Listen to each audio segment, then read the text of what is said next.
out of apartment 5B.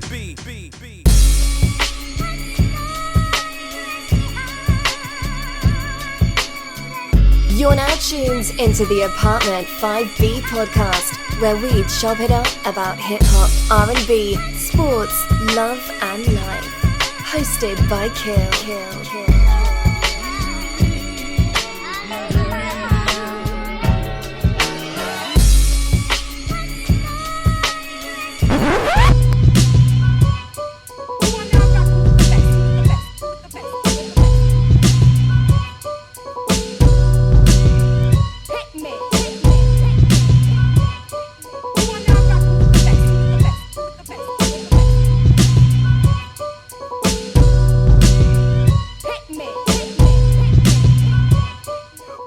What's good? You are to an Apartment 5B hosted by your man Kill. I got my squad with me in effect as always. I got my little sis, the co-host with the mostest. What's going on, P?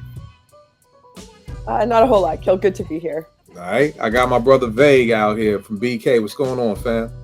Oh, you know I'm ready. I went and put the t-shirt on like a kid and shit. All right. There you go. I got my brother from the West Coast Vern. What's going on, baby? What's poppin'? How everybody doing? Oh man, everything good. Vern, talk your shit. Talk about some music real quick. Send them to the Bandcamp. Let's sell some records real quick. What up, Vern at Bandcamp? Latest project is What It Is. I think it's a 5-song EP. Check it out. It's on streaming also. So whichever you prefer, do your thing. What It Is. What up, Vern? And how many other albums, bro? That's one out of what, 30 albums, dog? Oh man, I mean, you get in. If they go, they'll see the catalog. It's like a smorgasbord. You can pick from what you want to pick from. Idle Mind 2 is in the works also. Yes, sir. We gotta get that thing popping. Vague, what's going on with the music? Where can they get it, bro?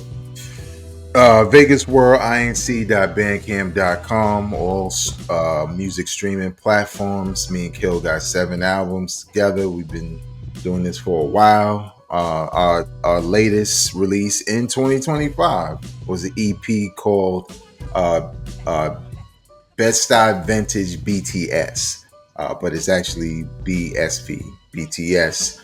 Couple of joints on there. You like what you hear there? Go listen to the whole album of Bed-Stuy Vintage. Boom bap beats, some bars here and there. So yeah, man, Bandcamp and Apple Music and Spotify, all that good stuff. All right, no doubt. P, when's your next single coming out? Yeah, it's slated for Q1 2026. Okay. And, yeah, you're right. I have no talent. The title is Don't Ever My Face. It's called Heart Melody.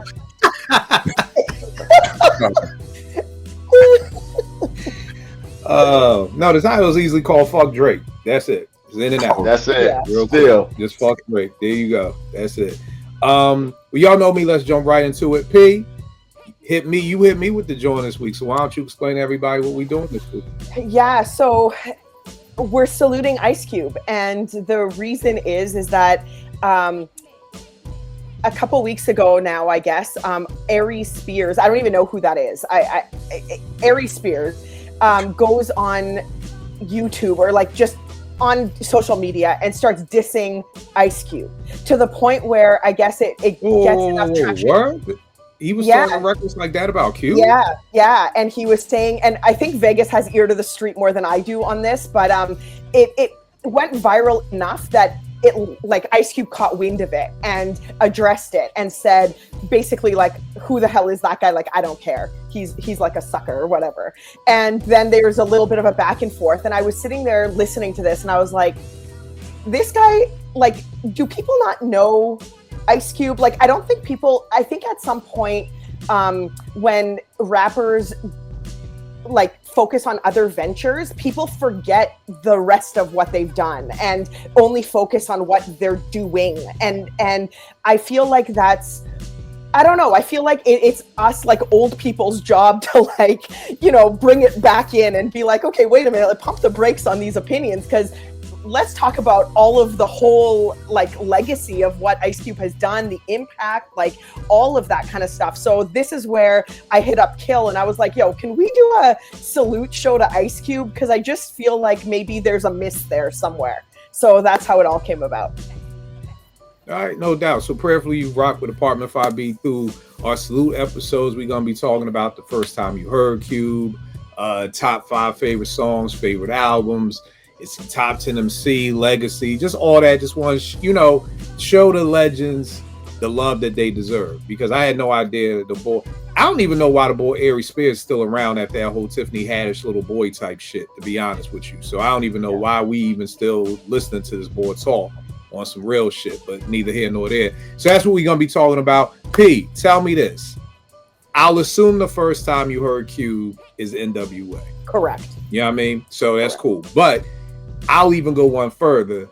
What was when you heard that they broke up, what were your thoughts? Before you heard that he was coming to New York and getting with the Bomb Squad, like when you heard N.W.A. was breaking up, what were you like, oh shit, what's Cube gonna do? Or were you even thinking Cube? What were your thoughts? So I wasn't thinking Cube as a solo artist. Like I wasn't like, oh my God, what is Ice Cube gonna do? But I was like, what the hell is gonna happen in general? Because N.W.A.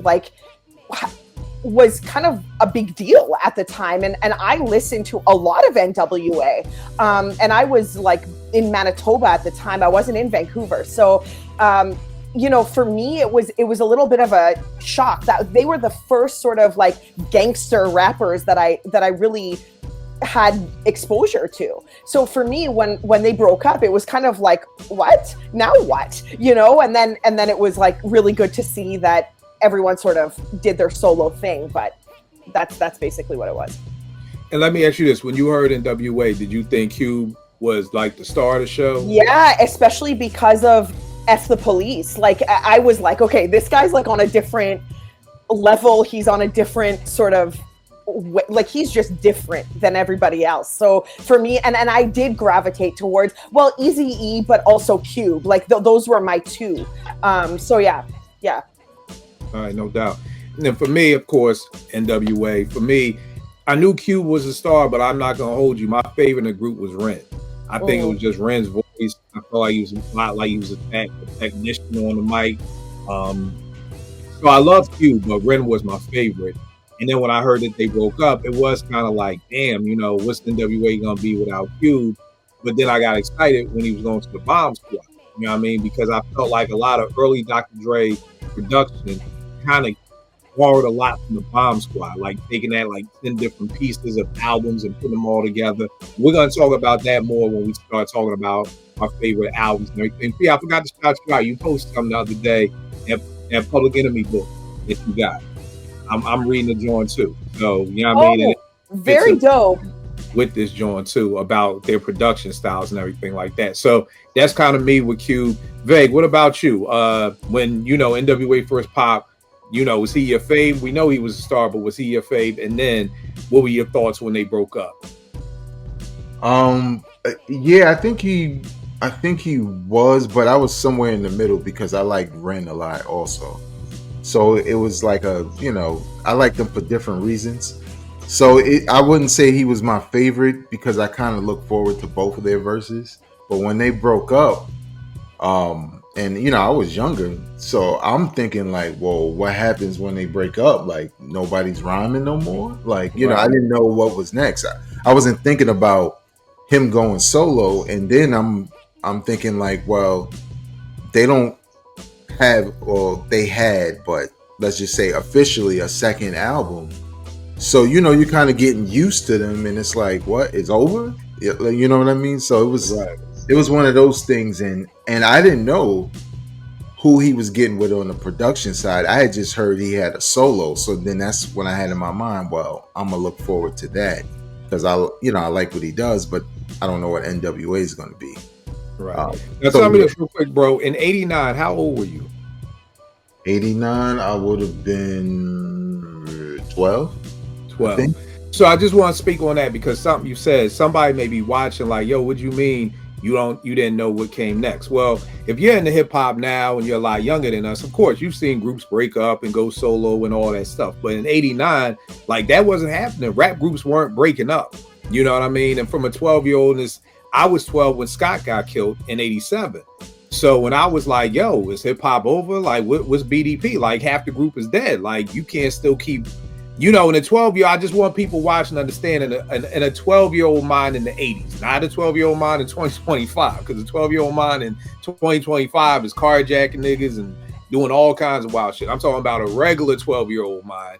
We weren't thinking like what comes after a breakup, because there weren't breakups. The most breakups we may have saw was in wrestling or some shit like that, like the Rock and Roll Express broke up, or, you know, we wasn't used to breakups and stuff like that. So just to kind of touch on that, like, that's the thing. We didn't know what really came next from that.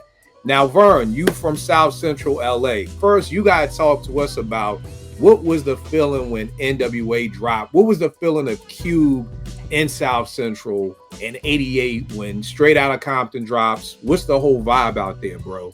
Well, it was basically with as far as Cube, we all thought it was from Compton initially. We didn't have the information like we have it now. You know what I mean? I don't even think there was N.W.A. mixtapes. I never got a hold to one. But I know N.W.A. was a big deal because it was the first record I got in trouble for listening to because of the cursing. Because it wasn't too much cursing before that. And it was the whole Fuck the Police record was just a phenomenon, especially where I was from and what was going on in the city more or less all the time. Like, you know, I don't know if you remember the battle round from Toddy T, but it was a little bit after that. You know what I mean? And it was just a big deal because nobody's ever heard nobody speak to authority like that, let alone on the record, let alone black teenagers. You know what I mean? So it was a huge deal. Now tell me this, bro. I've heard throughout the years that Cube isn't from Compton. Where is Cube from? He's from his parents is from South Central Los Angeles, off of Normandy and like Imperial. It's over by the college. All right, so play tour guide for us. Is saying you're from. Did Cube ever say he was from Compton, or was it just a little too because he was N.W.A. in the name of the album? I think he had an auntie in Compton or something like that, if I'm not mistaken, and that's where he was when he was with Dre and them. And it was just the majority was from Compton. So now, was that an issue in LA? Like saying you're from South Central but repping Compton? I mean, he said that on No Vaseline about claiming Compton, but you moved to Riverside. So I mean, it's like whoever used it first. You know what I mean? You can use it as a jab, but everybody got cousins that live on, you know what I mean, different places. Right, and that's what, like, we used to spend summers, like in San Bernardino at my cousin's house. So, you know, if you spend summers and you creating, you know, that's what you're doing. It's so dope to hear that from an LA standpoint, because when I'm listening to Kendrick, Good Kid, Mad City, it's like, yo, where your grandma stay? Where your auntie stay? Like out here on the East Coast, nobody give a fuck about that. Like nobody asking you where your grandmother stay, where you live at, nigga. That's all we care about out here. So it's just like you said, if you got a cousin over here, you got an auntie over here, it's all love. So again, just the differences in the coast. Now tell me this, when word gets to air that Cuban and N.W.A. are breaking up, what's the vibe like in Compton? Is it like, God damn, we just got us a group and now they done? Well, like once again, the information wasn't that potent like this, like it is now, but it was interesting because you wanted to see what both of them was gonna do, right? If I'm not mistaken, I believe N.W.A. dropped Niggas for Life. I don't know if it was before America's Most or after, but I know they took the first shot. Because you can listen to America's Most Wanted, he didn't say anything about him. And then after that, with the death certificate and No Vaseline, like it was a huge moment because how many diss records up until then? We had like the terrorist ones and the Shins, but it wasn't a lot of diss records, and I think that was probably the biggest one for a long time. So it was exciting. I believe for me personally, I liked America's Most a lot, but death certificate for me is just. We gonna get to that. We gonna get to that. We gonna get that joint. But tell me this: did y'all have any issue with him coming out east to work with the Bomb Squad when people found out about that? Not at the time. I mean, if you think about it, at the time it wasn't a lot of established production or producers at the time. Really, you had Dr. Dre, who was still up and coming, if you really think about it, and you know, whoever was up in the Bay, I guess you would say. So it made sense. Actually, I thought it always made sense, especially with the way he was leaning with it, you know, he's becoming more political.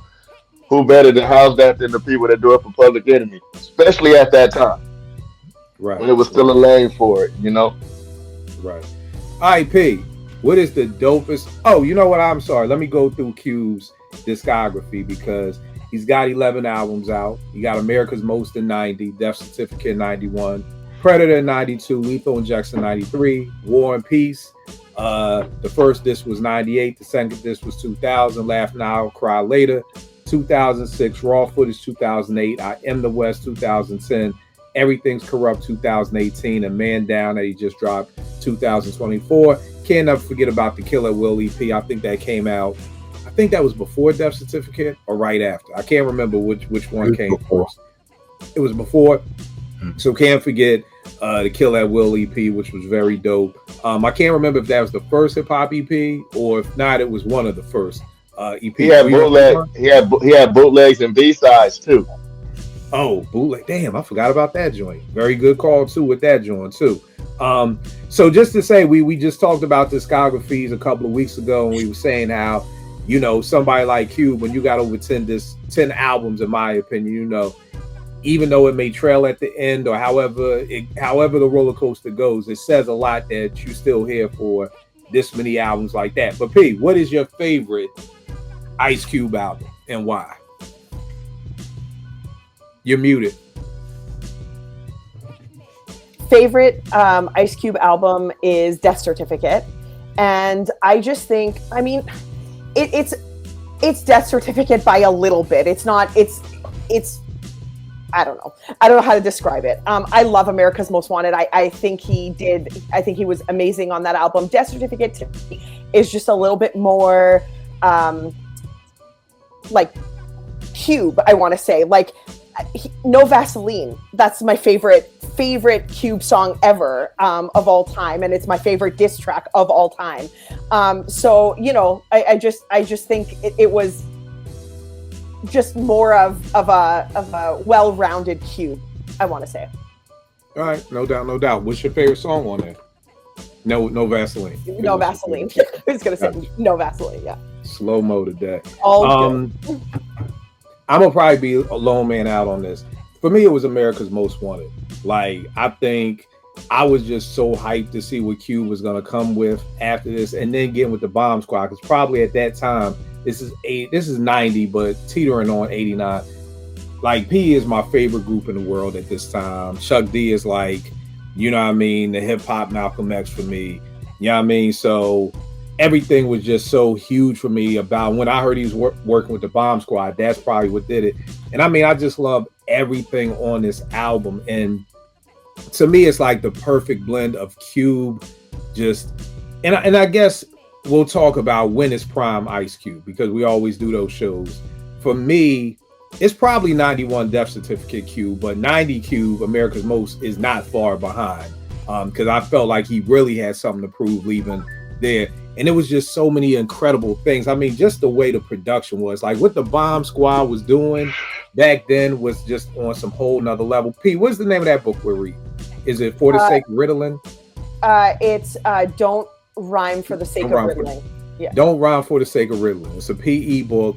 Cop that. If you are a hip hop head, listen to it. What I love about it from the production junkie in me, hearing about how the Bomb Squad made It Takes a Nation and how they were musicians. It's like, and it makes sense of how they were musicians. And they're like, yo, we wanted to go to the bridge, but we didn't have instruments. So we just would look for different sections of different songs to sample. And I mean, just how everything is put together. I mean, the title track of America's Most, when it goes into the turtle break, the steady be used for series, which was crazy. I mean, what they hitting for, like, you'd have the beat, and then out of nowhere here would come the saxophone from My Philosophy popping in, and Cube giving different flows. Like, I love that song so much. I mean, You Can't Fade Me. Just, there's so much stuff on here that I love this album to death.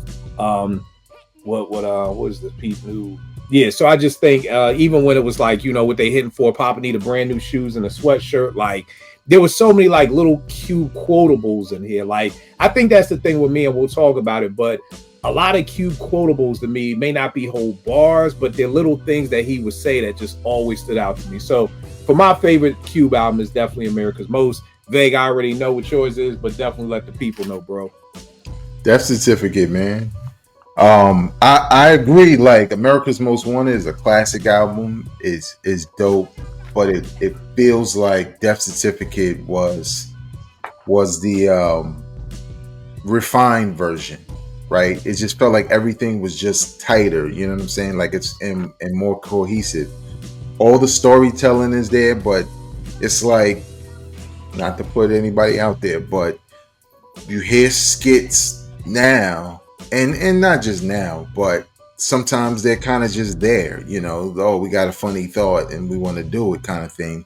All his skits on Death Certificate were meaningful, and it felt like Good Kid, Mad City before Good Kid, Mad City, where these skits are like bringing you to the neighborhood, basically. You know, the songs, the bars, what he's talking about. And it's not just his neighborhood, because it was relatable to me living in Brooklyn, because it was about Black neighborhoods. You know, his just happened to be on the West. So I just thought, like, as a complete album, it was just so dope. And then to end it with like one of the greatest diss records of all time, Against a Crew, which I didn't think that was even possible. You know, I know KRS-One kind of did it, but he left Kane and everybody out the juice. Right. So we saw what he was doing, but this was like, nah, I'm talking about your manager, your DJ, all the niggas left in the crew. Like, it was just so dope. So, and it was like it was the second album I was able to purchase with my own money. So, you know, those albums tend to hold them a little bit close to you, you know, more than others. So, right. Yeah, I think another thing too I always loved about that, just the Uncle Sam toe tag was crazy. Even with America's Most, spelling America with the KKK. You know, I remember when that came out, it was like, oh shit. And like you said, Veg, like, again, at this time in 89, I'm what, 15? And even at 15, I'm like, damn, like, we could do that. Like, you could put Uncle Sam on a cover with a toe tag, or you could put KKK. Like, again, for these young boys, that seemed like nothing nowadays, because y'all shoot up the block every day. But back in 89, like, saying KKK on your album was like, damn, this nigga really don't fuck around. Like, Cube is really that guy. What you gonna say, Vec? I was just gonna add one last thing I meant to say about it. In general, but the album is gangster rap, it's conscious hip hop, it's boom bap in a lot of ways also, you know what I'm saying? It's West Coast flavored in a lot of ways. Like it's storytelling, like, you know, in the vein of Slick Rick and people like that. Like, it's just so dope on a number of levels that, you know, it's difficult for me to pick another album. That's why it's my favorite album of all time over everything in hip hop. So, right. And then just the way he had it with the death side and the life side, like, even that was dope too. Vern, talk a little bit about your favorite album, man. What's your favorite Cube album? Death Certificate is my favorite joint because I feel Ice Cube was more refined and more polished, had a clearer vision on what he was talking about. And I thought it was always interesting how N.W.A. was so-called the start of gangster rap. They call it reality rap where I'm from. But how he kind of did like a 180. He kind of, you know, took the angst out against the man instead of other black people. And I always thought that was very interesting. I don't know where the change came from, but I always thought that was very interesting. But Death Certificate, I think he got the greatest diss record of all time with no Vaseline on it. And just like Veg said, the skits, they were all meaningful. They all, like, they were purposeful, and they all led into the next song like they were supposed to. So that's my favorite Cube album. Now tell me this, you know, we always joke, people our age, we talk about Big Luther, Little Luther. You know, is there a Jerry Curl Cube versus the Ball Cube? You know what I mean? Because I always thought, if you look at the, you know, he was out there with the nation. So, like, I think I was asking Veg a couple of weeks ago, like, was Cube ever like Muslim? Did he ever come out like that? It just seemed like he was down with the nation. But what do you all think? Like, West Coast Vern, is there Jerry Curl, America's Most Wanted, versus the bald head, you know, Death Certificate Cube? Who comes out on top? Or is there a difference? Do you think there's a difference?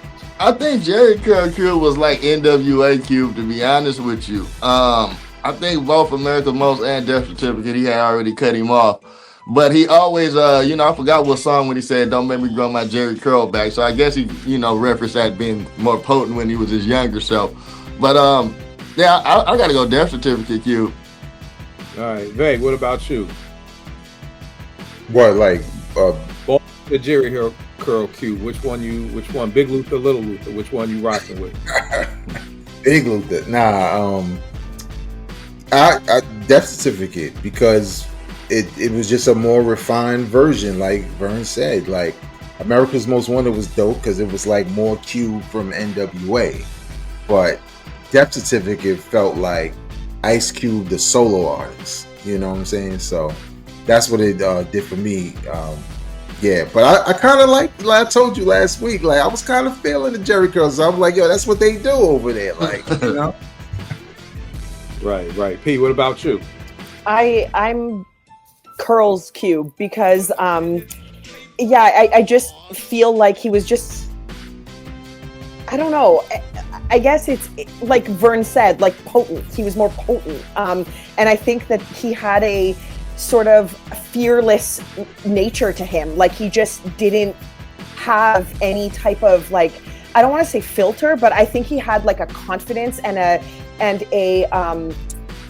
I want to say confidence about himself in what he was saying, in the message he had, in, you know, the storytelling and the relatability, like all of that kind of stuff. Like he just was very sure of himself and what he was bringing to hip hop, and I love that. I mean, it's a very like magnetic quality. So yeah.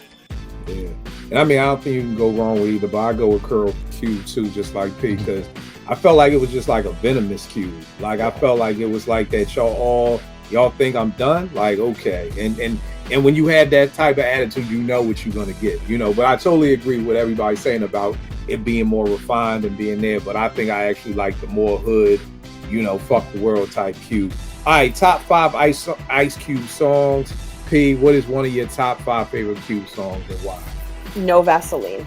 No Vaseline, because it had everything, every component that you want out of a diss track, at least what I want. I want it to be, I don't like subtle like things. I like it to be very like direct. I like it to have a sting factor. I like it to be kind of aggressive and angry and all of that. And I think that he just absolutely nailed it. And regardless of diss tracks that come out, No Vaseline always seems to kind of come up on top. Like whenever we're like, even Ether, even Hit 'Em Up, even like, doesn't matter. It's always, for me, like even The Bridge Is Over, like all of them had their sting factor, and all of them had their like, oh crap, like really, like he said that, especially Hit 'Em Up, you know, like the way he starts it. But No Vaseline just kind of had that all the way through, and it wasn't just like a initial shock. It was like oh okay, like the whole time. So for me, yeah, No Vaseline easily. All right, no doubt. One of mine is Once Upon a Time in the Projects, man. I loved that joint when it dropped. To this day, I use it. One time when I was in one of my new hoods with my teen centers, when I just started, you know, like one of the dudes, this like one of my first time in the projects, and dude was like, said something to me. I'm like, yo, bro, I don't bang, I write the good ones. Like I literally quoted Cube in the damn project hallways. Like, nah, man, I ain't into that shit, man. And I mean, I think it was just storytelling. And we're going to go into Cube's legacy because I don't think he gets enough props for being one of the greatest storytellers of all time. I feel like his name is left out a lot. And we got to make sure that changes. And again, just always the little quotes. You know, when he said that girl I with wasn't saying nothing, I said, hey, yo, you better tell him something. Like, I used to love that line. It was just like those little things that Cube would do that just I love so much. So definitely Once Upon a Time in the Project. And I just love that beat too. So that's one for me. Vague, what's one of your favorite Cube joints? For me, my Summer Vacation. I remember when I heard that joint, I had to rewind it because Cube always did some shit where I was like, I didn't know you could do that in hip hop. Like, my Summer Vacation is a kid's thing. What you do for the summer? Oh, we went to camp and, you know, we roasted marshmallows. Nah, this nigga went with his fucking gang to a whole nother state to sell crack. Got in a shootout with them niggas, like in the snow. Like, it was just so visual and just a dope concept. It was really a real hip hop thing to do. You know what I'm saying? From an MC standpoint, to say, I'm gonna take that thing like Gangsta Fairy Tales, right? And just turn all that shit around, you know, and remix it for hip hop, but also for the reality that we know And he did it in such a dope way. And then the beat was dope. Like it was just a song that even to this day, man, I know every word, every cadence, every part of it. So yeah, it's probably my favorite, to be honest. It's funny you said Gangsta Fairy Tale and saying I didn't know we could do that. I'm like, yo, this nigga just say fucking Snow White is fucking her dwarves. Like, no, can you like you said, like, yo, you could say that, like, yo, this nigga's taking nursery rhymes and like niggas is fucking now. Like, so again, I'm with you on that. Yo, I didn't know you could do this. Vern, what about you? What's one of your favorite Cube joints? I gotta go on my number 2 because Veg took my number 1. How to Survive in South Central. Pretty much is at the time a step-by-step guide for out of towner to what to do and what not to do. And it's so funny because when you at home, you can laugh because you know exactly when you like the Figueroa, the strawberries off Figueroa, we know what he's talking about, and it's just hilarious because it's just like that. You come from out of town, you get caught up in all that, and you can get yourself hurt. So How to Survive in South Central. And with the Robin Leach character, I always like Robin Lynch every time he used him. That's dope. That's dope. Pete, what's another one for you? Today was a good day. I know that's cliche or obvious, but I love it. I love the beat. I love how laid back it is. That song to me is just so incredibly West Coast. Like it is just so California, and it's really the, I don't know, it sounds like a really simple concept of a song. Like he's just talking about a typical day in the life of, you know, but the way he does it against that beat, it's so chill, it's so smooth. And when you live, I mean, I never lived in California, but I've spent a lot of time in LA and San Diego and stuff. And that's how life is. It's mellow, it's chill, it's enjoyable. Like it's just chilling. And I love it for that. So yeah, today was a good day. No doubt. I got the nigga you love to hate, man. When I popped in America's Most Wanted, you get past the intro and you come in with that. Steve Arrington's Weak at the Knees is one of my favorite songs. So for them to sample that, and the joint is just so hard, and Cuba's just, you know, going the fuck off. And I mean, again, I can't keep saying enough about the Bomb Squad. Like, I really challenge people to go back and listen to some of these albums, because I think some of the times you may have forgotten, like, really with so much stuff was going on in these songs. I mean, you're talking about beat changes in the middle, you're talking about bridges, you're talking about just totally constructing incredible songs. Veg, I think you said it once, like Cube's albums are almost like movies, you know what I mean? And it's like, that's the way they're just being created, I think is just amazing to me. So it's not just him rhyming over the Weak at the Knees sample, it's so many other things that are connecting the dots, and his bars and the beats, again, I just think a perfect marriage. So that's definitely one of mine. Veg, what's another one of yours? Jacket for Beats, man. Again, another moment where I was like, I don't think I ever heard shit like this before, you know what I'm saying? And you keep taking mine. All right, Vern, next time I'm going to come to you first before Veg. For the next two, I'm coming to you first. Yeah, you know, even when he said, and even if you're down with my crew, you hear Flavor Flav, I jacked them too. Yeah, that shit was just crazy in the video. I used to be thirsty for that video to come on. But again, you know, rhyming over familiar beats at the time, EP&D beats, West Coast beats, East Coast beats, Public Enemy beats, like we just said. And then having that concept, right, which 50 Cent will go on to benefit from with How to Rob. But Cube did it back then, like probably decades before that. So, yeah, I love that record. Never gets old. Right. Vern, what you got up next? Look Who's Burning. Death Certificate. Just the storytelling on it, the fear that he might have had a baby with old girl, just the whole thing. It was just, like you said, Cube is a very underrated storyteller if you really get down to the brass tacks of it all, because a lot of it, My Summer Vacation, a story. Look Who's Burning, a story. So yeah, I love Look Who's Burning. I got in trouble a couple times for playing that one too loud in the house. I feel you on that, bro. P, what you got up next? Jackin' for Beats. I gotta mention it because I kind of was late. You guys probably heard it right when it dropped. I didn't. So I felt a little late to the whole thing.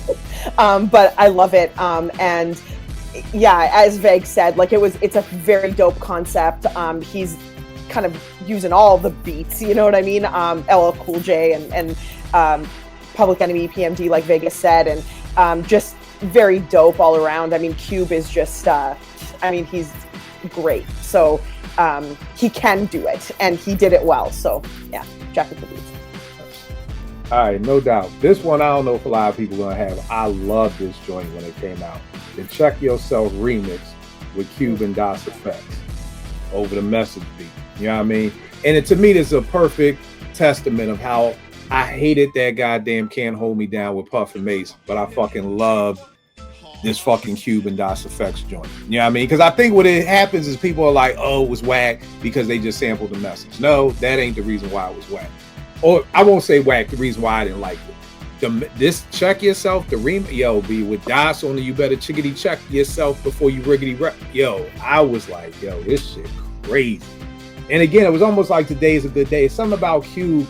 You could just give him the most simplistic loop of a song you already know, but he just has the ability to just make it bigger than what it is. You know what I mean? I think that's what happens with the greatness of like the GOATs, the people who are some of the great ones. You can just be like, yo, just rhyme over Footsteps in the Dark. And it's like everybody knows it. And I never knew one person who was mad at Today's a Good Day.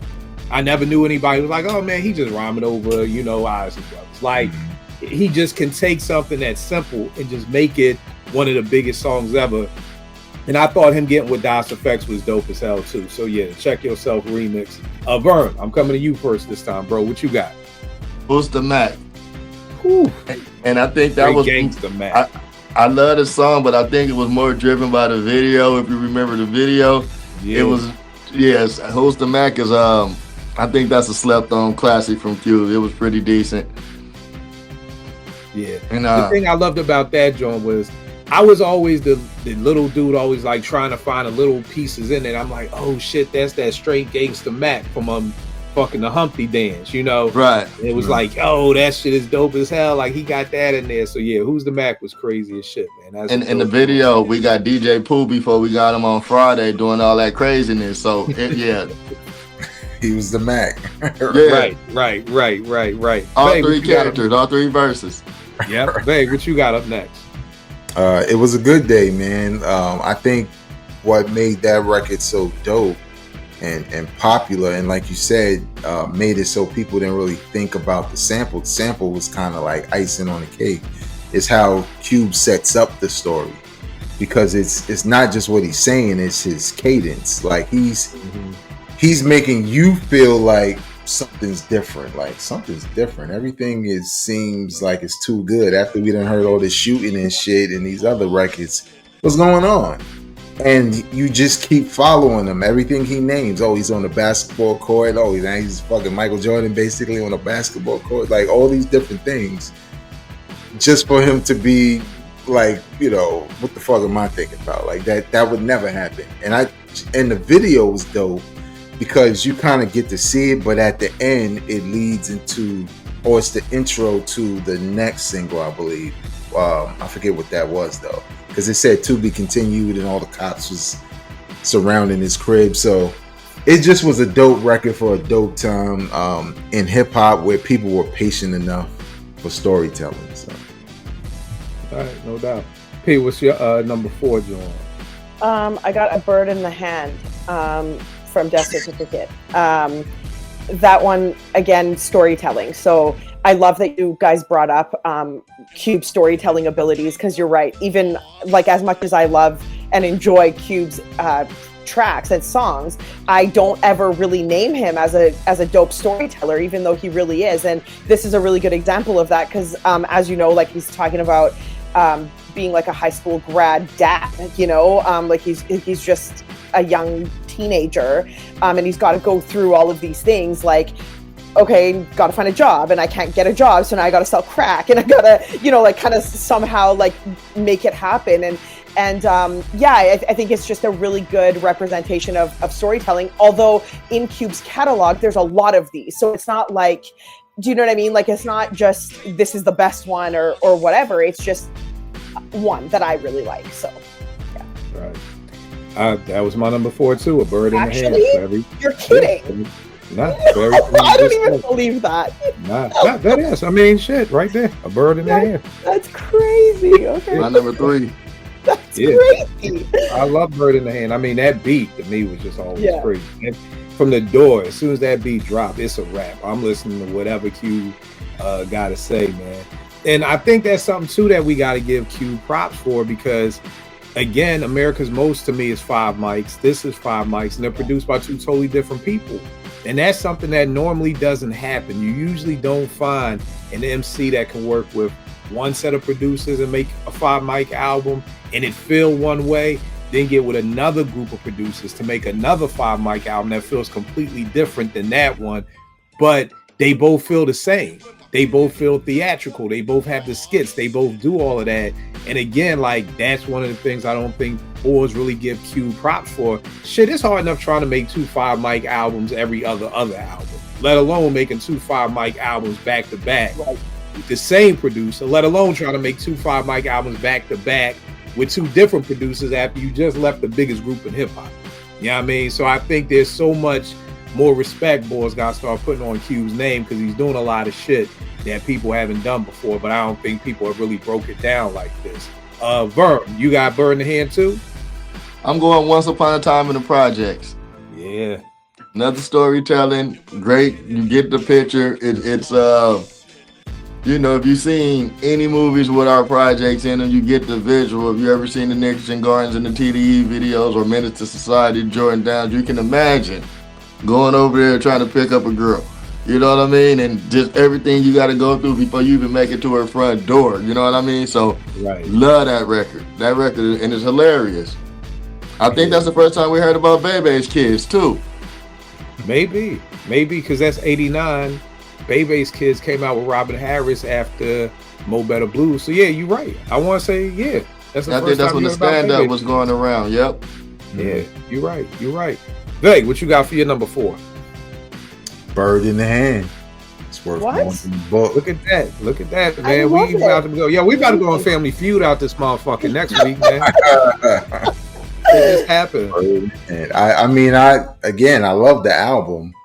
Like you said, Kill, that beat was crazy, and again, here he go. You think something else about to happen, and he's like, fresh out of school. I was a high school grad, got to get a job because I was a high school dad. It's like, as soon as he said that, I was like, oh, like he just brought the reality down to like, yeah, let me just tell you what happens to this person in the hood. That's what I like about Death Certificate. It's like you're being introduced to different people in the neighborhood through these stories. And this is just another one where, you know, you got to make a decision, you know. Yeah, I graduated high school, but I got a kid and jobs ain't jobbing. So what am I going to do? So, yeah, man, I love that record. I can't get enough of it. So, yeah, that shit stayed on repeat when I first.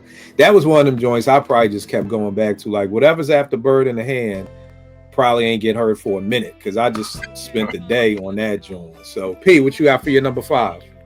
So my last one is Endangered Species off America's Most Wanted. And that's the one Q did with Chuck D. And I love it because Q is also very kind of political and pro-Black, and you know, really raising these like issues and bringing these kind of to the forefront. And I love that Chuck D's kind of there as well, collaborating on this. So for me, I love it. I think it's another like sort of show of what hip hop really was supposed to be, or was at the time. Like, it's supposed to be a reflection of reality, right? Like a storytelling of what's really going on in neighborhoods, in cities, in places. And this one, again, is just a perfect storytelling song for that. I absolutely love it. I think it's very politically charged. I think it's very sort of Cube at the time too. America's Most Wanted Cube. So yeah, definitely. All right, no doubt. For me, I got Jackin for beats. For all the reasons everybody already said, to me, just incredible song. Can't forget about the Kill at Will EP. I feel like that gets left out of a lot of conversations, especially when it comes to Cube, and we can't because it was definitely bangers on that. Vern, what's your last joint? You Can't Fade Me. I think that's on America's Most Wanted. Shucking in, jiving in, licking the city. Yeah, that one. Oh my God, man. That Parliament sample? Oh my God, stop it, bro. More story, beating the dead horse, more storytelling, but it was just a pocket he was in on that record, and the production on it was just so big. That's the joint where he be like, I dropped my brew, and you hear the glass drop. Yeah. Yeah, like that's the thing. Like it's cinematic when Cube rhymes, man. Like oh yeah, man. I love that joint, man. Man, that's something crazy. And when the chorus comes in with the Parliament, that living in, driving in, digging, yo, that's shit. Wild record. Yeah. Wild record. Yeah, everybody watching this need to go listen to some Cube when y'all done, man. In fact, put Cube on in the background, man. Veg, what you got for your last number 5? Once Upon a Time in the Projects, yo. I Record hoe. yo, Wizards. Ice Cube gonna pay your ass a visit. yo, man. Yeah. Everything that was already said, man. It was just a dope ass record. Like his Ice Cube's, like, even though it wasn't probably like purposeful, but he just had a swag to the way he rhymed, right? Like a confidence when he said some of these things, when he talked about it. Like, you never thought he was lying about anything. You know what I'm saying? You believed him. So when I heard that, and again, it's the storytelling, but it's the storytelling that's relatable. Like I say on this podcast all the time, there's a point in time in East Coast hip hop where, don't get me wrong, I like Blue Cheese and UMCs and all that, but I was sick of that shit after a while. Like the East Coast stomp, all of that shit, because I just like reality rap more. You know what I'm saying? I didn't know at the time. It was like, okay, we having fun, but all that zippity boop, bibbity bibbity, all that bullshit, I didn't want to hear that shit no more. Like I wanted to hear, but then when, you know, East Coast Project Hallways and Black Moon and Nas and all, I was like, okay, that's what Cube did for me. It was like, it's still fun, it's still creative, it's still hip hop, but it's our stories, you know, our real stories. So yeah, I've always loved that record. And again, I was young, so these are nursery rhymes I'm listening to where it's like, oh shit, word, like that's what you did, like. So but yeah, it's crazy. It's crazy, bro. Listening back to some of these songs is kind of like, God damn, I think this is why I treated women so bad. Like when you listen to some of these songs, man, it's like, God damn, Q, did you just say go get a hanger? Like, God damn, man, you trying to give out a point? Like there was some wild stuff. So again, now as a 51-year-old man, I see why the Lord Tucker was like, nigga, come on, man, like, because there's wild shit, like. And again, being a young, impressionable 14-year-old, I ain't have no older brother. It was just me. Hip hop was my older brother, so that's why I say Coogee Rap Talk Like Sex. This was my older brother kicking me game to me. You know what I mean? Like, so if Cube said it, I'm like, oh, it must be law. So I think it's why I treated so many women bad early in my life. P, tell me this: what is Cube's dopest guest verse to you, or one of your favorite guest verses? I'm gonna go with Two to the Head, with Cool G Rap and the gang. I just like the synergy. I like the synergy of Cube kind of rhyming with, East Coast MCs, Southern MCs. Like it was just a really nice posse cut, I want to say. Right. I think it's very dope. Right. For me, I'm going with his verse on the grand finale off of DOC's No One Can Do It Better. Nice. Very slept on posse cut too that people don't talk about, man. I don't understand why this joint don't come up more, but it needs to, you know what I mean? Because grand finale was my shit, and it was the perfect way to end the album too. So I just thought that shit was incredible. Vern, what's one of your favorite Cube guest verses? Hand on the Dead Body with Scarface. Yes, sir. You know what? It's a good thing you let him go first. That was yours? Yeah, they had that. I'm a huge face. It's Nas, Face, and Cube is my foundation, and just hearing them together, it was incredible. So yeah, Hand on the Dead Body. All right, no doubt. Tell me this, y'all: is Cube a top 10 GOAT MC for you? If he's not, do you know where he falls? And to double down on that, where is he in your West Coast MCs? And I just want to say that first. There's no disrespect to the West Coast because me, Cube is bigger than anything. But I do just want to see where he's ranked as a GOAT, period. But then I also do want to see where he's ranked as, you know, as a West Coast MC. So P, top 10, yay or nay, and then where is he ranked in you for you as a West Coast MC? Not in my top 10, but in my top 20 of all time. And then for West Coast, I have him as at number 2. Okay, who's number 1? Pac? Pac. Of course. Okay. Yeah. For me, Cube is not in my top 10. He's probably right there at 11 or 12. I'm not mad at anybody who has Cube in their top 10. Truth be told, I'm not mad at anybody who has Cube in their top 6, probably top 5. I'm not mad at that. Like, he deserves it. Like, that's the thing I want people to understand. He may not be in mine, but it's not an argument if he's in yours. And for me, he's the number 1 MC from the West Coast for me. So, you know, he's number 1 out West for me. Vague, what about you, bro? He's definitely in my top 10 for a lot of reasons. I think just as much, he has just as much influence on rappers from any coast that Cool Rap had with a lot of East Coast guys, because you couldn't really deny that storytelling, the jams. You know, I'm in Brooklyn, and it ain't just me, you know, that's talking about Cube's records and N.W.A. and No Vaseline. Like, so like for me, yeah, he's definitely in my top 10. West Coast, yeah, he would be number 1, because I'm thinking about albums, especially out the gate. I don't think anybody is doing what he did out the gate with his albums. Like, it's like you coming out of a group that could have been Suicide going solo, right? Who was already a classic group with a classic album. Then you drop a classic with your debut, which gets 5 mics in the source. And then Death Certificate follows that up. And really, he didn't slow down until literally after his 4th album. So for me, yeah, it's, you know, there's a lot of legends in the West Coast. Obviously, Pac is one of them, and Ice-T and everybody else. But for me, it's Ice Cube. I just think he just did it on a bigger level and was more. He doesn't get credit for having bars, basically. You know what I'm saying? And he did, like you said, quotables. A lot of shit Ice Cube said just kind of stuck in your head. Like, damn, you know. Right.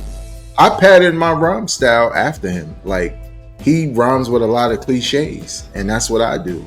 You know what I'm saying? Because I just found that, you know, most rappers, not most, but the typical rapper would do the similes and the metaphors and stuff like that, and that would kind of be their bread and butter. But I like quoting things like cliches and stuff like that, and that comes from Ice Cube. So that's dope. That's dope as hell. And it's like you said, and I'm wondering more, and I'm gonna get to you, Vern. Just trying to think of, like I said, I don't have long Cube quotables, but the quotables I do have, like you said, they just stick with you. Like, it don't have to be a whole bar. It literally could just be a line, you know, or even the end of a bar. And it's not like that for most MCs. And that's not a diss. It's actually a compliment of it. Just saying you don't even have to say much to really leave that impact on somebody. So that's something definitely else for Cube. Vern, what about you? Top 10 of where he's out west? Top 10, definitely. And number 1 out west. And the reason I say that is because, like someone said earlier, what he did was like Good Kid before Good Kid. Q brought politicized music to South LA, to Los Angeles. I can't say for the Bay, but I know nobody wasn't talking that good talk until America's Most, Death Certificate, etc. And yeah, top 10, but it's like with an asterisk, because I swear to you, I think I stopped after Predator. That's where he started getting a little shaky and all. But if you put his first 1-2 album, freshman, sophomore, I'll put that run against anybody's freshman, sophomore, America's Most and Death Certificate. And number 1, because like Vague said, his influence is too vast, especially at home. For you can't not give him number one. Ice-T was Ice-T, but he wasn't Ice Cube, and everybody know it. You know what I mean? Right. Now tell me this: what was the vibe in LA when Cube and N.W.A are going at each other? Like, you know, and niggas picking sides, or it was just like it's all fun. Like it was exciting.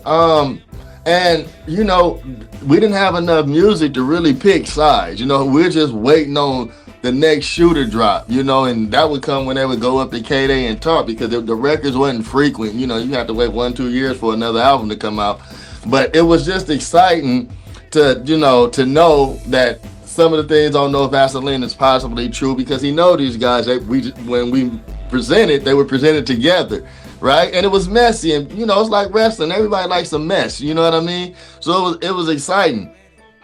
Yeah, it seemed just so dope, man, because it seemed like Cube leaving, and it's hard to. I really try my best not to do like what we know now and try to take it back to what we know then. You know what I mean? But I remember Cube just leaving because the money not being right, and then it being like, oh shit, Dre leaving too because the money ain't right. Like, damn, Cube was right. You know what I mean? Like, and then like you said, Vega, we gonna go into Cube's legacy and just some of the things when you think about Cube, like what his legacy is. And I mean, I've got multiple things, so we can talk about this at length. But Porsche, for you, when you think of Ice Cube's legacy, what is one of the things that like one of the boxes he checks off for you as far as his legacy as being a GOAT MC? You mean like other things that he did outside of? I mean, yeah, like for instance, like one of mine is like, when I think of Cube's legacy, it's like we talk about, I was just on this show, Hip Hop Talk with my peoples, and we were comparing hip hop to comic books, and it was like, who would coming off this Fantastic Four movie, who would the hip hop Galactus be? And we all, I think 3 out of 2, or maybe all 3 of us said Ice Cube. You know what I mean? Because it was like Galactus is the type of nigga who came down to earth and was wrecking shit. Like Cube was like hip hop's Galactus. This nigga took out the fucking world's most dangerous group. Like that's what these niggas was. They was the most dangerous group. This nigga didn't fucking take out the UMCs or the motherfucking, you know, the Fushnikins. This nigga took out N.W.A. Like this Dr. Dre, MC Ren, Eazy-E. So it's like part of his legacy to me is this nigga's like the hip hop Galactus. Like this nigga came at the what Omar say, you come at the king, you best not miss. That nigga did not miss. That nigga did not only miss, that nigga fucking annihilated. You know what I mean? So to me, like that would be a piece of like what I would tell a young boy, like, yo, old head, why I gotta listen to Cube? This is a reason why your ass should listen to Cube, young nigga. Like that's what I mean by legacy. Yeah. So one of my favorite things about MCs when they kind of, I guess, parallel to their rap career or out after their rap career is their business ventures. So for me, Cube's business ventures is really interesting and something that I think needs to be sort of highlighted a little bit more, because it's the same thing with Nas. Like Nas's business ventures are insane. And I don't know that, like, you really have to do a deep dive to figure out what they have their hands in, because it's a lot. It's not just one thing. Like, so for me, that's part of Cube's legacy for me is his business ventures and all the different industries that he's got kind of a foot in, you know? Right. So yeah, that's what it is. And I'm sure we'll talk about it. Yeah. Hey, what's up with you? What's one of the things you think, you know, telling a young boy why he need to listen, or even better yet, why he need to respect Cube? I think it's his imprint on storytelling. Like you mentioned, like one of the things I give Biggie, who's my favorite rapper, props for, is, and I guess the other guy, because he oversaw it, but like you said, with hearing the bottle crash in the background as a part of the storytelling, you know, Cube was already doing these things. You know what I'm saying? He already, like, again, with the skits, they were meaningful. They felt real. They felt like he just took a microphone and hung it out the window and just captured whatever was happening. And I think that's why when he was cast as Doughboy, I thought it was like perfect, because he's already telling the stories of these characters. So he already knows what this character is, who he is, how he acts, how he feels.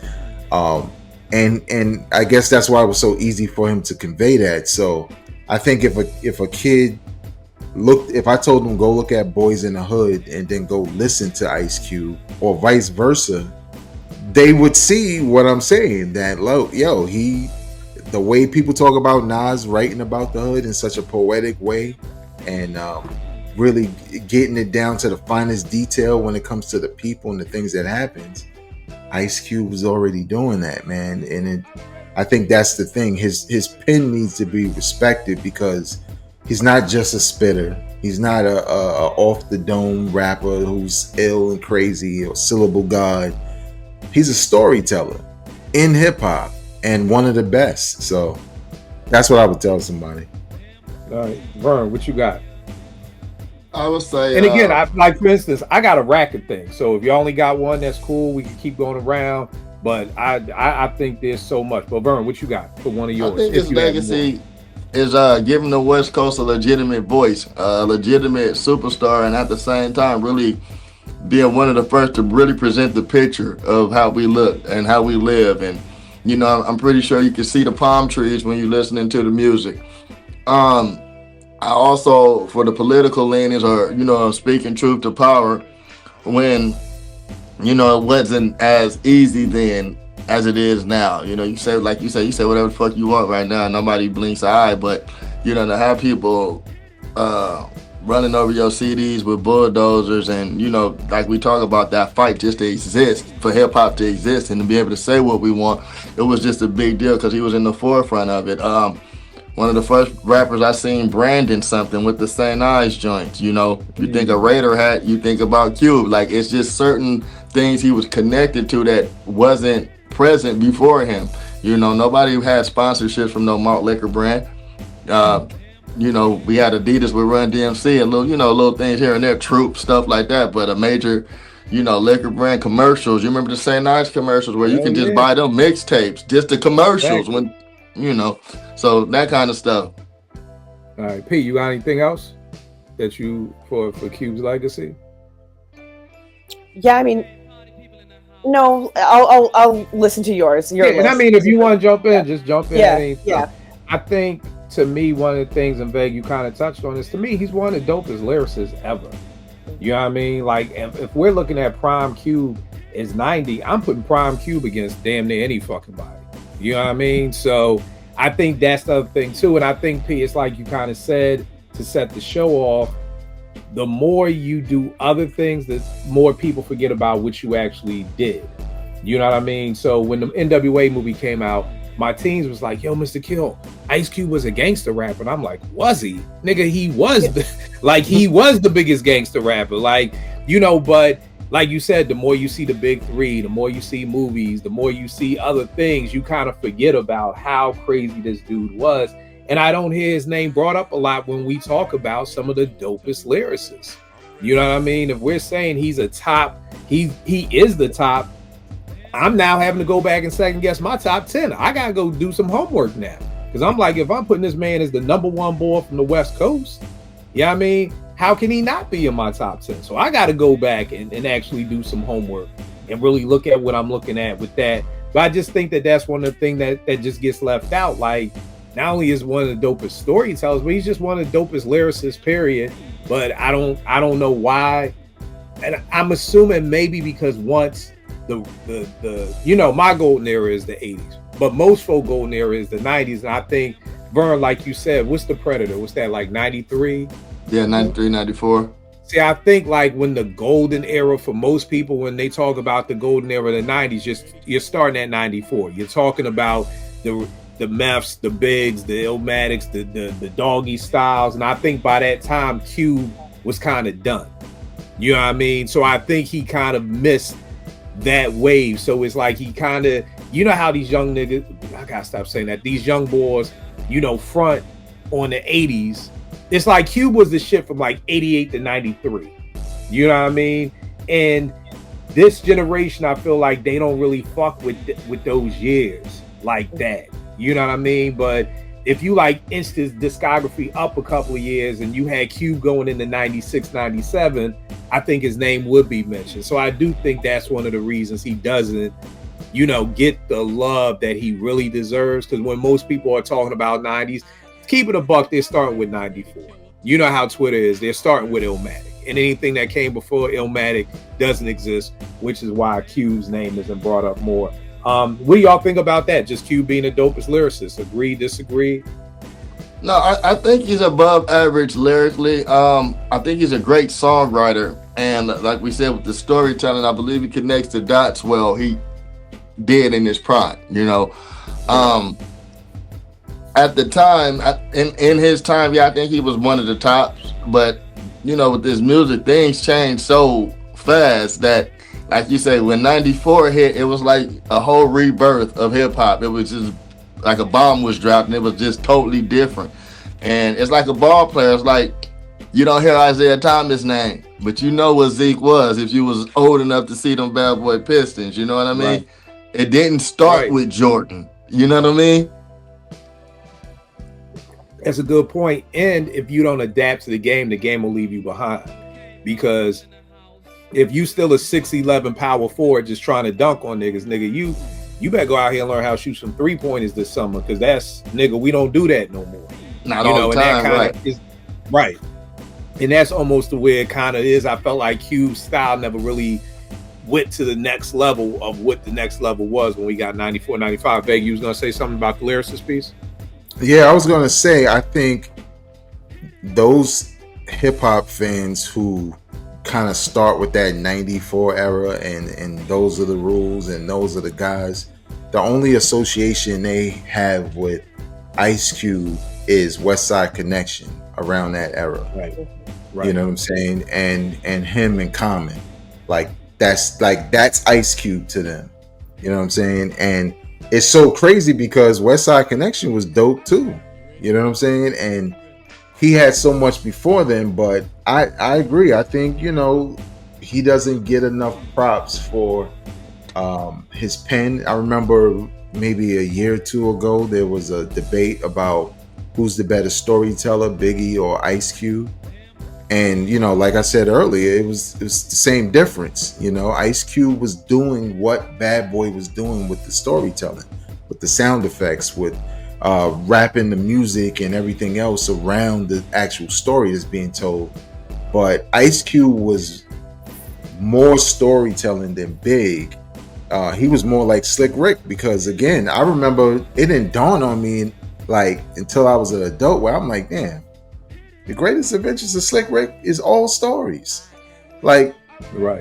Even I thought Mona Lisa was like, well, that's the jam. No, it's a story too. So it's Ice Cube's kind of like that. Everything we name is like, oh yeah, it's a story about the projects. It's a story about him going to the the STD clinic. It's all kinds of stories. So I think, again, that's why I have him ranked so high, is because at that early stage he was unique for what he was doing, and he was a pioneer in that regard. So yeah. P, I want to talk a little bit more about what you said. Just one of hip hop's dopest entrepreneurs. I mean, I think this Big Three thing is just so dope. I mean, to be honest with you, when word got to air that that's what he was doing, I was like, I don't really know. 3-on-3, half court, retired NBA players. I don't know about that.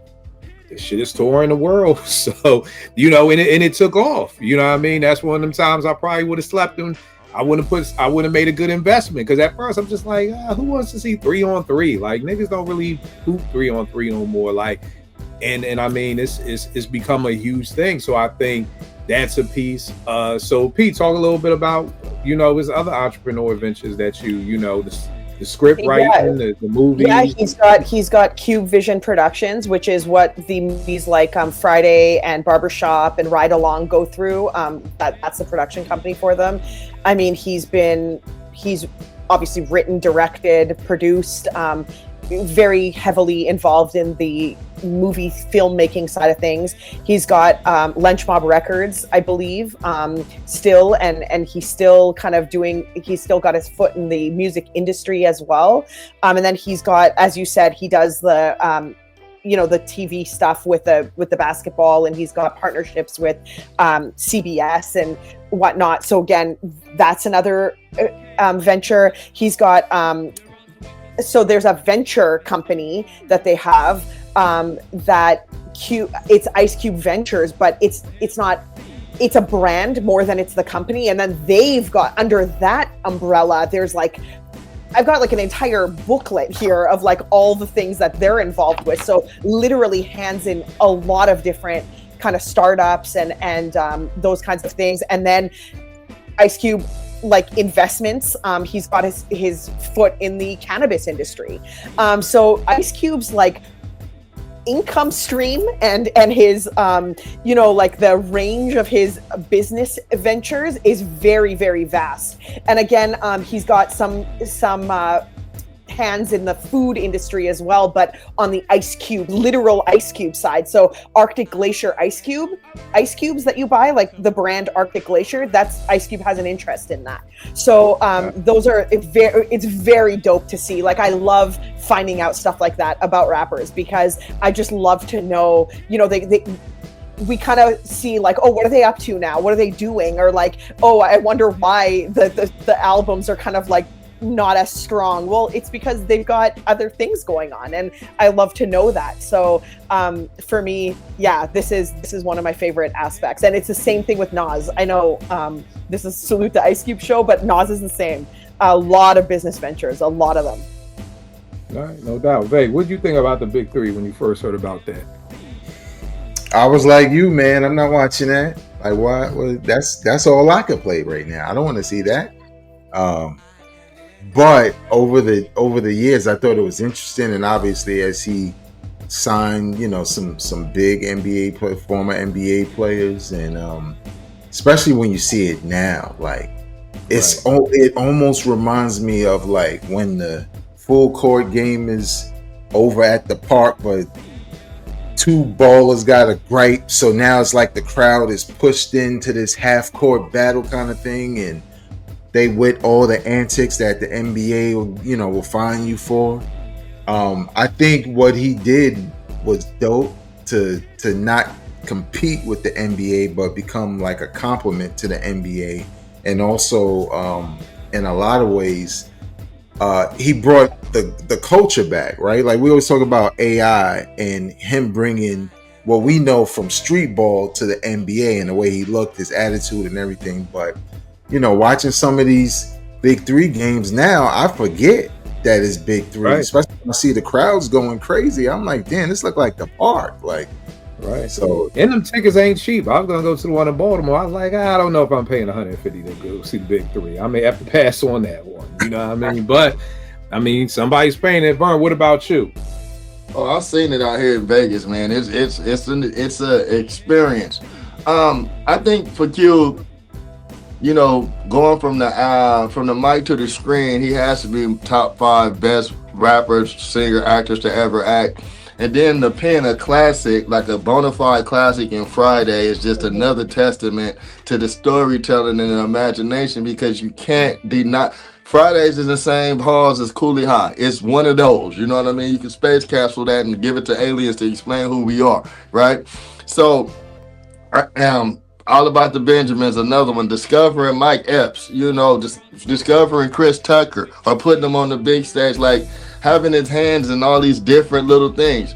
The Big Three, you said it's a compliment to the NBA. They was threatened by it. They blocked some of his stuff because it got so big so fast. So, I think that's just, really interesting to come from where I come from, to be able to do the things that he's doing. I mean, his son is a hell of an actor. Like, he got good genes, to the point where there's 2 sons and nobody talks about the other one, right? I don't even know the other one. Would he do something too?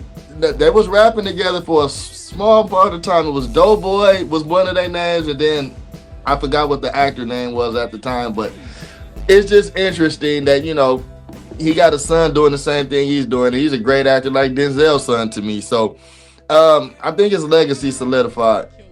Yeah. Now, since you kind of brought that up, for a perfect segue, is Cube one of the dopest rappers turned actors? Yes. I gotta say he is. Here's the thing. This boy has been in 39 movies. He has acted in 39 movies. Like, that's not no rapper acting no more. Like, after I was just watching this Tony Rock podcast with Makai Pfeiffer. Makai was saying, you know, it really wasn't acting soul food until he felt like he was an actor. Like, you know, it's like, hey, you know, I'm just acting in movies. But after the soul food premiere and everybody showing him love, was like, oh damn, I'm an actor. Cube is an actor. Like, you know what I mean? Like, at a certain point, he's transcended from the rapper turned actor. He's an actor. Top 3 Cube movies. I already probably know what 2 of them are gonna be. You know what I mean? Around the board. Everybody, we're gonna go around. You know, P, top 3 Cube movies. Boys in the Hood, Friday, and Higher Learning for me. Okay. I'm gonna go last because I want to see if anybody has this one I got. Vern, what you got up next? I got Boys in the Hood, First Sunday and Friday. First Sunday's a sleeper, man. Cat Williams in that movie's a goddamn fool, man. Oh. He's a fucking fool in that movie. You talk about Cat Williams, it's a fool in that movie. Vay, what you got? Friday, Boys in the Hood, and 3 Kings. 3 Kings. That's another dope joint.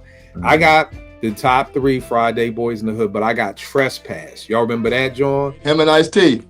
Ice-T. That's the part that called me. I was like, oh shit, Ice-T and Ice Cube gonna be in a movie together? Oh yeah, I gotta see this. And on the low, Trespass has a very dope soundtrack to it too. Yes, it do. It does. Yeah. Gangstar's Gotta Get Over is on there. And it's a dope movie too. So those are my joints for that. Yeah, man, just, you know, P, I'm glad you gave us the idea to do this, man, because Cube deserves it.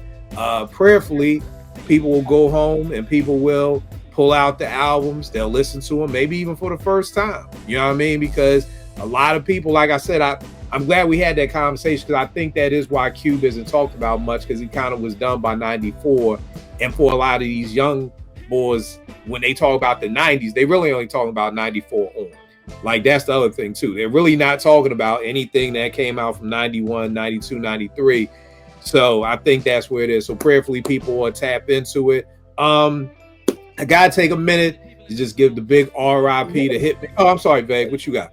I just wanted to, because I had wrote down some slept on songs. Oh yeah. And I just wanted to. Yeah, I'm my bad. If anybody else had anything for Cube left that y'all didn't get to spit, go right ahead.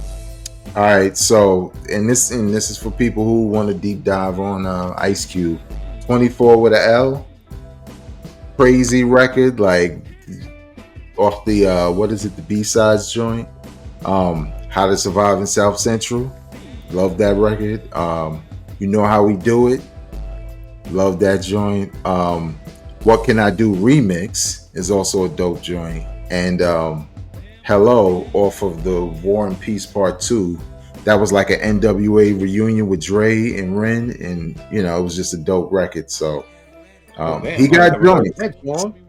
I ain't never hear that shit. Yeah, that's a good one. Yeah. Okay, I gotta tap in. Vern, you had anything left about Q? No, I was waiting to get to the Howie T. All right, P, anything left with Q? Nope. All right. I love the show. Thank you for everyone adding into that. Thank you for bringing it up. And again, prayerfully, people will do the knowledge and really dig into Cube's discography. Like I always tell people, somebody had hit me on Twitter today, like, Kill, you always talking about this Beastie Boys License to Ill. I listened to it.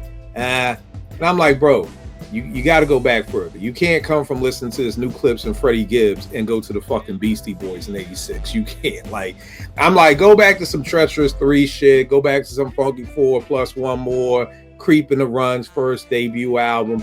Then come to the Beastie Boys and understand it. So it's the same thing with Cube. You know, I can hear people saying already, he's boring, old head. He kind of just rapping boring.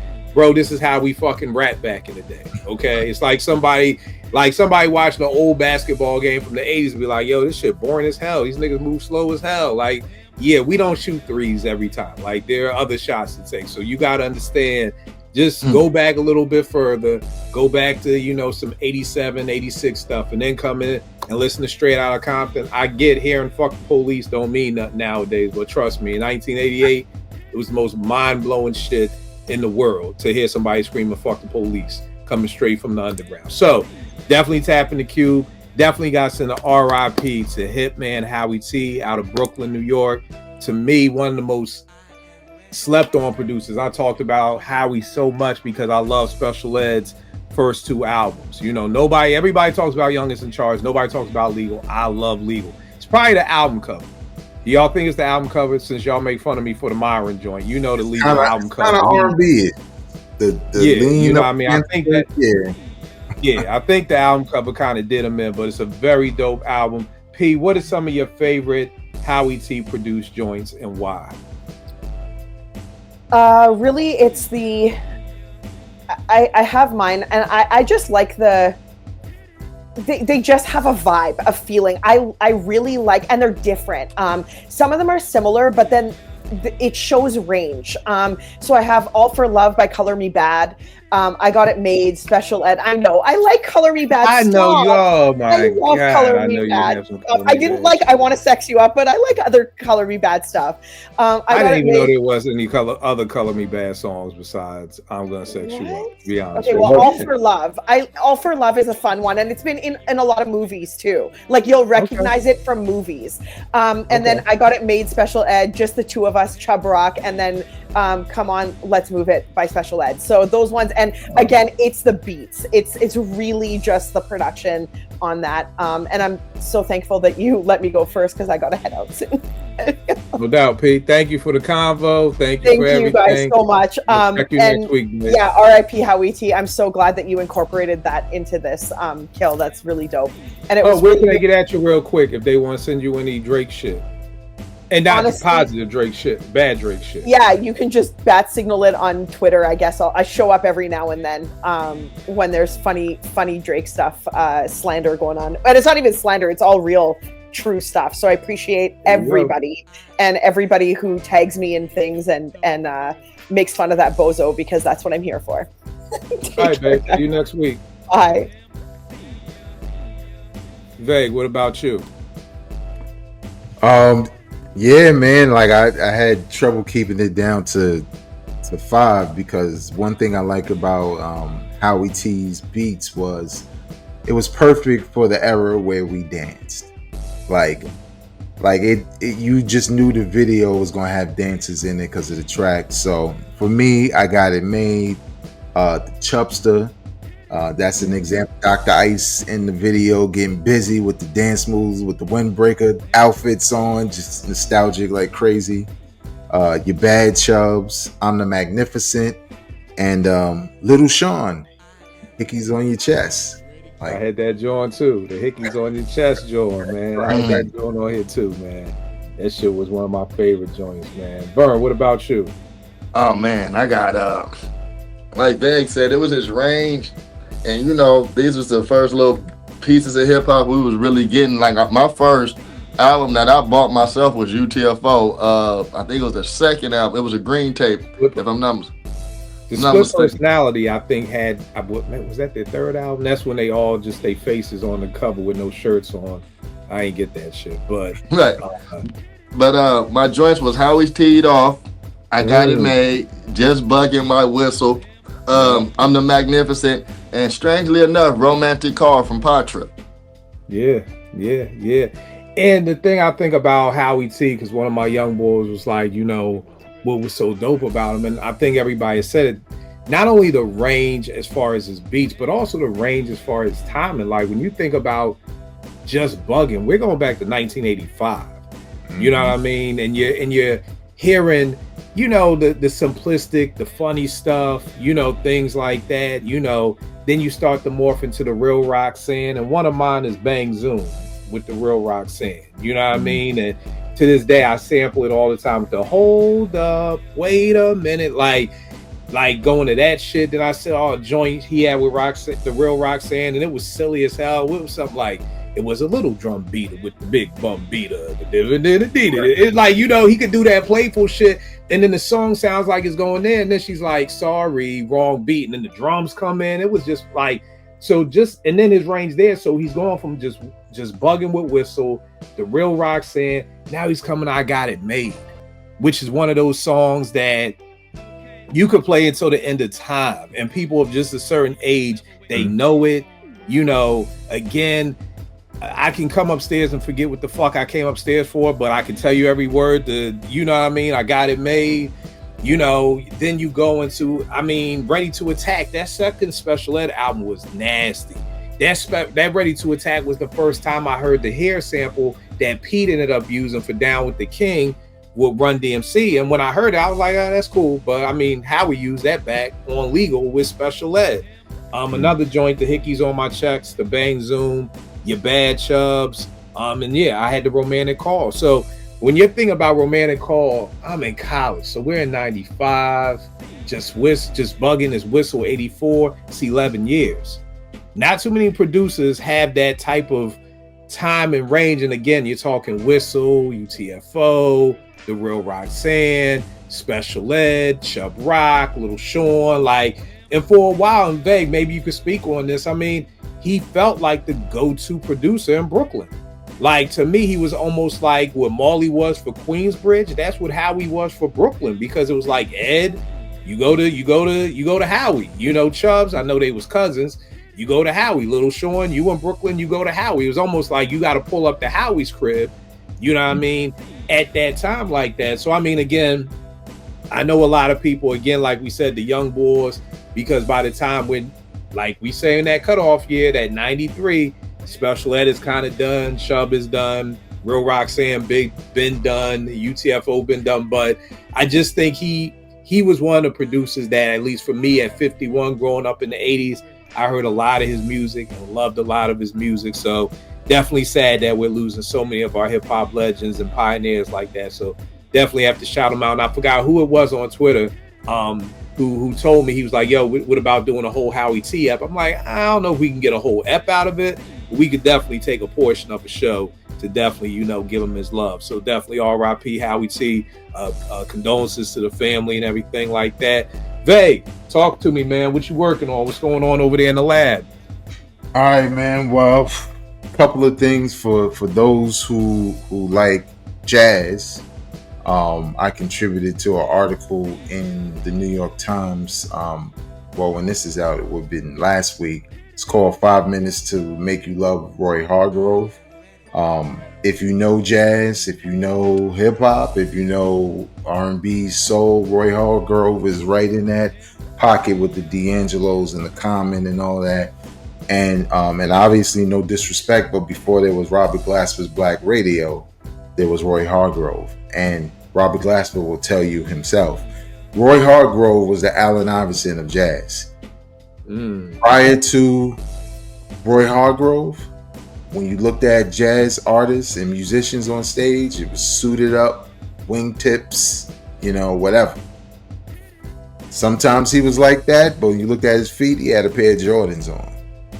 And I remember the first time I heard him and saw him, I was like, man, he's classically trained, but he's relatable because he's from our generation. You know what I'm saying? So he's growing up with hip hop. So when he made the RH Factor Hard Groove, and he blended all those sounds, and he has Common on the album Freestyling, and D'Angelo on another record, and Erykah Badu.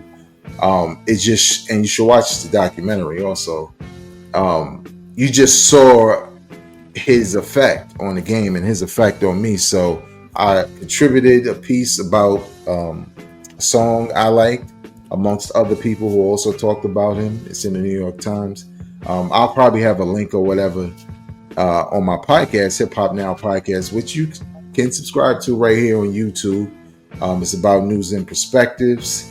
But besides that, man, just working on, staying creative, staying sharp, and trying to, do the next thing, man. Trying to get rich.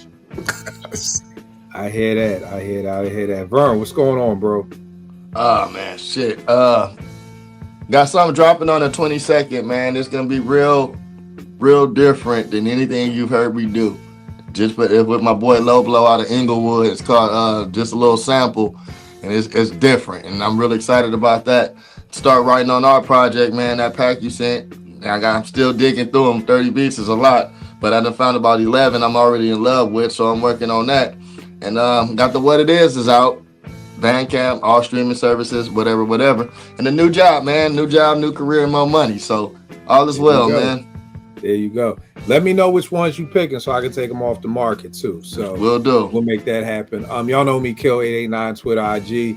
One shout out my man Woods, me in Vegas, his brother from Brooklyn. He actually gonna be out here tomorrow at a comedy joint. Me and T gonna pull up on him and go check him out. Have you seen Woods before? Yeah, I have. I mean, you know how it is with me. The first time I saw him, because you was his roommate. You done known the nigga for 30 years. So yeah, I'm like, this nigga gonna make me laugh. Like, right. But he's doing he's doing a new movie. Definitely trying to look for people to definitely support it. You know what I mean? It's called Spur of the Moment, about a comedian. Totally dope story. I'll link up the video kind of promo they have for it. They're at 66. Their goal is 84. I think they got to like the end of August, so they need 20K more. So definitely, you know, for my people out there who are creatives, for my people out there who want to support projects like this, definitely check it out. It's at Seed and Spark. So just put that in there. Seed and Spark is the link for like the GoFundMe. The name of the movie is Spur of the Moment. So definitely tap in. Like I said, if you feel led to, definitely support it. But again, like I always tell people, a retweet is golden too. Shouts to all the people out there who've been supporting my gigs, Operation Backpack, trying to make sure all the kids in Anacostia, DC have the school supplies they need to go back to school with. So it's a whole Amazon list. I'll link that too. You can buy backpacks, buy school supplies, anything that you guys definitely appreciate. And again, a retweet is golden because I know the world is falling apart outside. So money is crazy. So a retweet is always great. And I will check y'all next week, good peoples.